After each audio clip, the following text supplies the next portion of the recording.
Boomeo. It's a service you can use for free. You can try out content. You can pay for it. Now you're probably wondering, where's the rest of the intro? It's missing one of those creative, spontaneous, impromptu, pithy little intros you do there, Thorin. I'm more concerned about the fact that we're missing an Austrian Counter-Strike scene, because the disappearance of the Austrian scene from Relevance and Counter-Strike is quite bizarre, actually, and there's never been any real good explanation as to what happened. Because now, at this point in time, Austria is completely irrelevant in Counter-Strike. It has no top players that anyone talks of as even talents. It doesn't even have a Nico or some one talent that stands out from the region, like he does, obviously, of Bosnia and Herzegovina.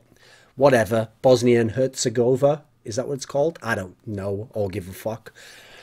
But they don't have any team that's relevant on even like a tier 3 level. As a national squad, no one looks towards them when they have international tournaments, like when they have the World Championship. Nobody cares about Austrian Counter-Strike. It has no relevance.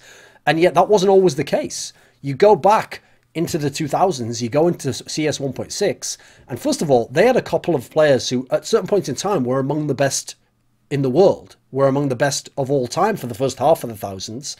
Then they had a strong international team that was all Austrian. They had players who went on to be backbone players for Mouse Sports, the best German team. So Germany could have had just only German players, but these players were so good they got their way into a German team, won many titles, had helped have some international success. And the actual Austrian squad in tournaments like Clan-Based Nations Cup and the European Championship, I think that was called European National Championship, was the ESL one, where they had these international tournaments where national teams played each other. They had one of the better teams in there, like always a good team and at times very good, and yet it's all disappeared now. So to talk about the Austrian scene, the first team you have to talk about is a team called Infernum, because this was the all-international team, or the all-Austrian team that played in big tournaments and had some big performances 2001 to 2003. So what happened was, 2001, the first big major in Counter-Strike, the first tournament that had loads of prize money, all the international teams trying to compete there, a great structure, was CPL Winter 2001. And Infernum went to this tournament and they managed to place ahead of the Swedish SK Gaming team, not the one, the Scandinavian one actually, not the one that had Heaton and Potty, it was the one before that, but it still had like Vicon, BDS, etc. They placed ahead of Spirit of Amiga, the Danish team, who were considered one of the better ones in the world. They lost to X3, okay, the second place team. They lost to Massive Attack, who turned out to be a very good team because we know how good some of those players were later.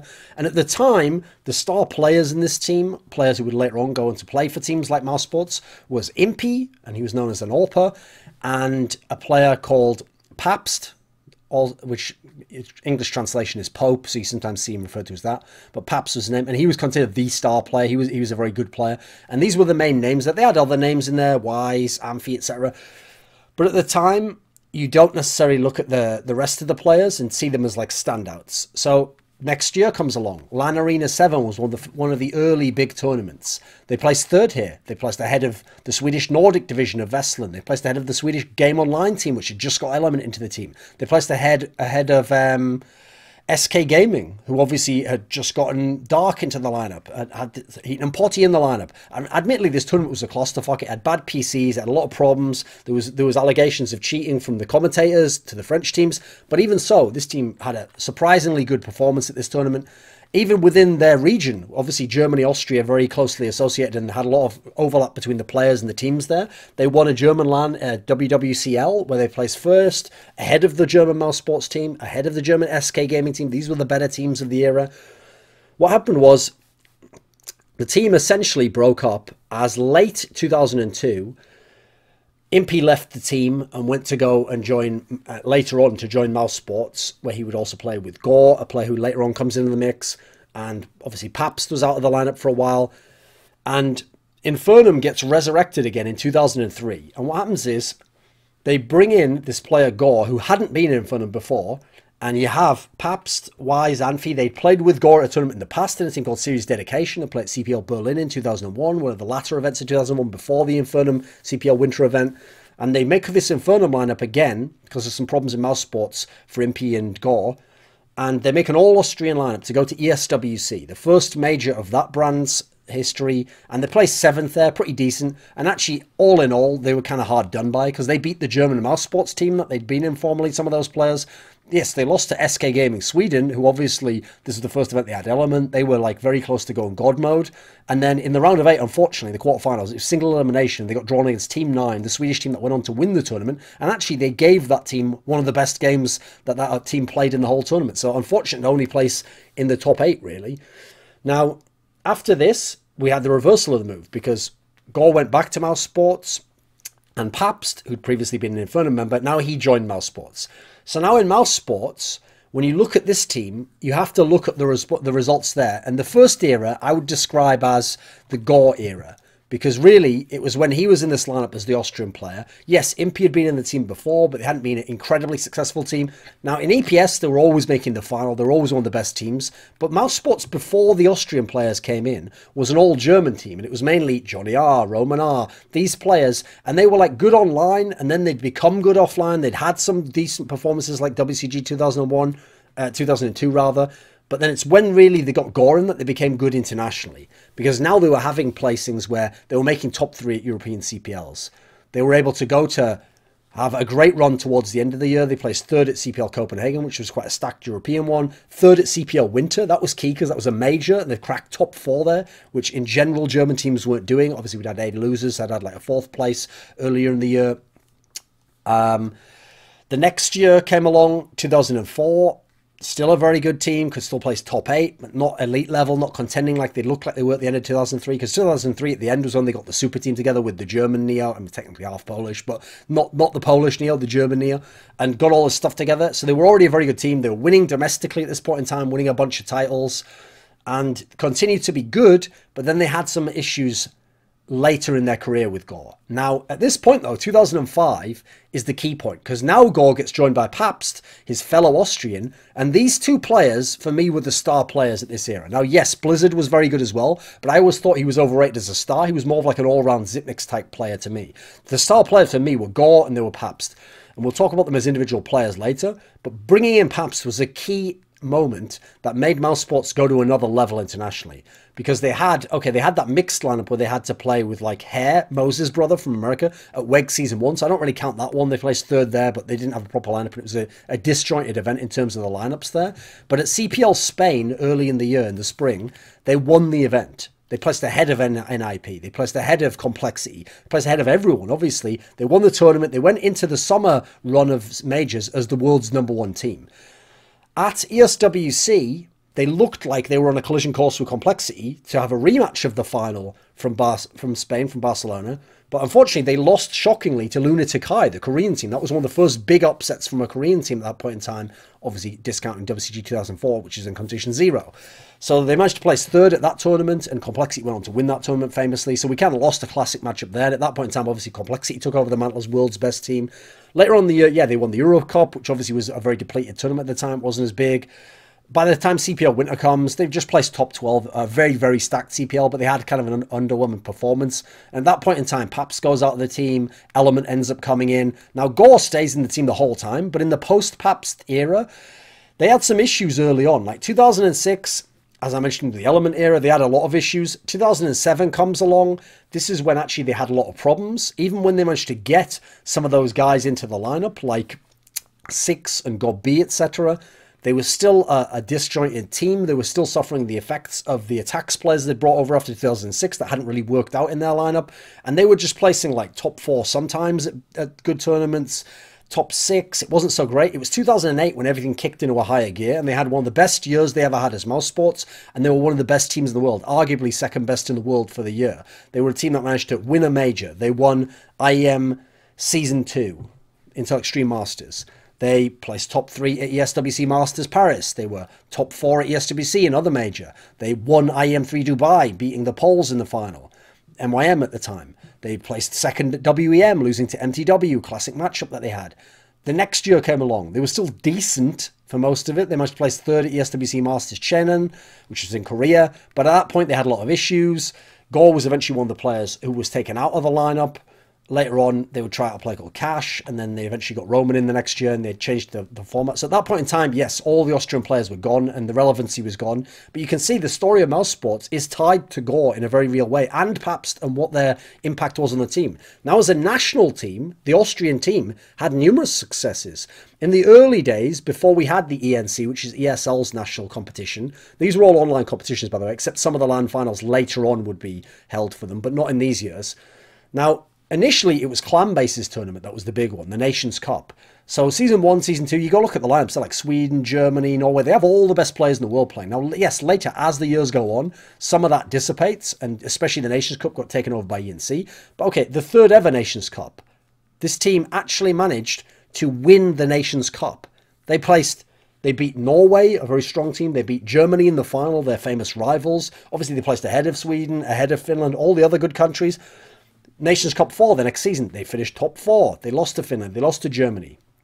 ENC comes around 2004. They place second. They beat Germany in the semis. They lose to Sweden in the final. Obviously, Sweden, in theory, every single year should have had the best team, and you're always about whether they fielded their best players, but they won many of these national competitions. The next ENC in 2005, they finished third place. Again, Germany beat them at a key point in time. Pabst and Gore played at WCG 2006 in a mixed team called 3836, and in fact a bunch of these Austrian players I'm mentioning played different years in WCG because there would always be a qualifier, they'd go to it, but they never made any impact on WCG because they never had an Infernum level lineup that went to the tournament, unfortunately.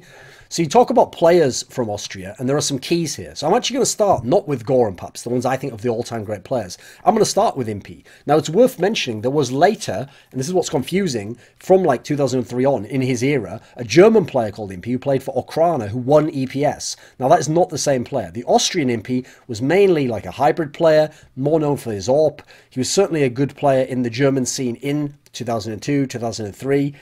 Played for Infernum, Mouse Sports. He was later in E2 Sports with Pabst. He played for DKH later on. I can't remember the name. Deutsche Krankhorde, something like that. He played with Monsters, which is an Austrian team later on with some different players. The problem he had was, after his Mouse Sports period, where he'd been one of the stars, one of the better players, he then played for lesser teams in the German scene, and apparently he had like a girlfriend and a whole situation in real life where he took a more of a back seat. And so he kind of disappeared, and then really it's Gore who comes to the front along with Pabst, and they're the key players. Because Gore was the one who had the long career, who had all the big accomplishments. I mean, this is the guy where, yeah, he played in Infernum, like the ESWC version, not the original one, it's key to point out. Then he was in Mouse Sports for a solid, like, I mean, we're talking, let's see, like 8 years. I think it was about 8 years. Then he was in faculty for a couple of seasons in EPS. He played for TBH, Team Bavarian Heaven, in 2011. I mean, in Mouse Sports, I think he won something like 8 EPS titles. He played in something like 12 finals. This guy had an incredible amount of domestic success. Obviously, technically, he's Austrian, they're German, but domestic scene, that was what we called that region at the time. The thing about Gore was, first of all, he had a very interesting aiming style because he played with some form of Axel, and you could see when he played, he had the style that you see from a lot of like Quake players who use Axel, where you have a low sense, but you have reasonably higher Axel, and what it allows you to do is be really good at spraying when you're not moving that much, and you're moving at a certain slow speed, spraying onto them, but then allowed to do flicks so you can have fast movement, and you can check corners. And so he had a really, really nice spray, and he released a lot of POV demos, a lot of the players did in EPS at the time, because he had to sometimes for the matches, for anti-cheat. And so I saw a lot of his demos, and he was a really skilled player. Had really nice pistols, especially USP, and his Colt was fantastic. It was very, very good. And certainly one of the most skilled and most underrated players of all time. One of my favourites to watch. Pabst was overall, in terms of pure skill, perhaps the best Austrian player. Like, yes, Gore was very skilled as well. He had the decorated career, and Pabst was obviously in and out of, like, he was in the Infernum lineup originally, then Mouse Sports during a key period, but then afterwards not much happened. Like, he was in Plan B at one point in time, an Austrian team, and he was with some other secondary, like, EPS level teams, but that was it. His career didn't last as long. But he was a player where he was very skilled, had a great deagle, strong rifles, clearly had a strong mentality. You go beyond that, yeah, there were other names you have to mention. Some of the former Infernum members, like Alti was a player who later played in MTW as well as Infernum. You had Hades, you had Kiju, you had Wise, Anfi. These guys all were decent enough in their time, and some of them, like Alti and Hades and Kiju, had the periods where they were good, and they were like at the semi-elite level in the German region in the EPS, but they never quite broke through, and they often played in the secondary teams or played with some of those other stars I mentioned in Austrian teams they made or secondary teams they were involved in. So the bizarre thing was, when the scene died out, and really Gore was just keeping it alive for a long time, it really died out in terms of the overall scene from about 2006 onwards. When Pabst is gone, the other ones, Impey's long gone at this point in time, Ulti, Hades, Kiju, all these guys are just like in secondary teams or disappeared. It's basically just waiting for Gore to finish his career, which he did, and then Austrian Counter-Strike's nothing. It's so bizarre because it can't be due to any kind of economic or resource-based issue. Because since they all speak German, and they'd all played in the German scene their whole careers, and they'd all been in German teams, there's no logical reason as to why they couldn't have continued, as to why the Austrian scene couldn't essentially live off the strength of the German scene. The German scene was very strong through all of 1.6. It had teams with big organizations because it had ESL, which started out in Germany before it branched out internationally. It had the EPS, where you could sometimes win like 16,000 euros as a team for just a domestic competition. It had all these factors going for it. It had good sponsorships early on, because obviously teams like Turtle, which became ESL, and SK Gaming, and these original teams, MTW, were all formed from within Germany. It had a very strong esports scene in Europe, and so it benefited from this, the Austrian scene. But then bizarrely, that's why it doesn't make sense that it died out from that point in time. So you look at the strength of the German scene, even through to then, and yes, the German scene isn't very strong now. I did my own video about that when I was talking about 6, but at least it's present to some degree, right?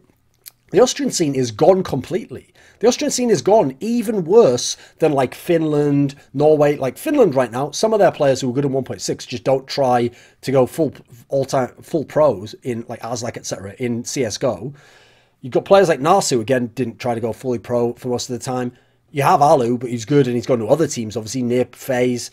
So you can understand to some degree Finland's issue, but then again, they never had a team like Germany that we're always involved in. Okay, Norway. Norway used to have some of the best players of all time and now has no relevance whatsoever beyond Rain when he's on FaZe, very good player obviously. Jacob at times in the past, Rubino late last year. Beyond that, not a lot going on in Norway, but at least in Norway you understand it's a very expensive country, so people are put off doing it. They don't have a natural connection to a scene, they don't have a history of organisations there. There's reasons why these countries have died off, and even then they're still more present than Austria. Where is the Austrian scene? Where are the Austrian players? Is there no great Austrian player there? Is there no talent? And why isn't he playing for Penta or Mouse Sports or Attacks? Where are these guys? It's so bizarre that the scene just disappeared completely. Now you could put that down, there would be one explanation, and say it's what I would call, I mean, this will sound extreme as an analogy, but this is the principle I have. It's what I call the Faker principle, or the Cypher principle. And what I mean by that is, Cypher and Faker might be the best players ever to play their games. So Faker, League of Legends, Cypher, Quake 3, Quake Live. And the key thing is, okay, yes, Faker comes from Korea, but the key reason why this is the Faker principle is, and why it's a Cypher principle as well, is, okay, League of Legends is one of the most played games of all time in esports. Every single country is very deeply into League of Legends right now. In theory, there's the best possible chance to produce an amazing esports player. And yet Faker is not just the best League of Legends player. It's not like he's the best, there's someone right behind him. He's the best by such a wide margin, and it's such an insanely played game that he transcends the game and to some degree esports itself. And there's only a few players from Brood War and Quick who you can put in his category of how amazing he is. But the point is, even with such a played game, there's only one Faker. There didn't have to be a Faker. There could have been all these other great players. There could have been this great pantheon of the best players, and you're arguing, oh, well, I think a mid laner is better than a top laner. Oh, but I think the sport's better. You could have had all these arguments, but you don't need to because of Faker. But the point is, Faker could have just not existed. It could be all the other players. So then you go into games where there are very few players, like Quake Live, and when you get a Cypher come up, and they're a genius, people will say, but there's not that many people play the game, though. You're missing the point there.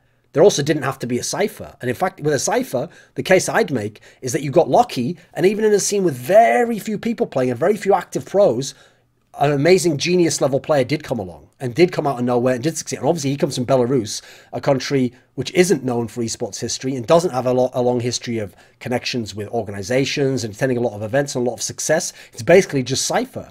So the fact that he can exist, and him and Faker, seemingly on different ends of the spectrum, but both incredibly great players, shows that sometimes you do just get lucky and a player happens to come out of nowhere. And there's no scene for him to grow from. There's no like passing on of the knowledge. There's no lineage in the same way like the NA dual scene had.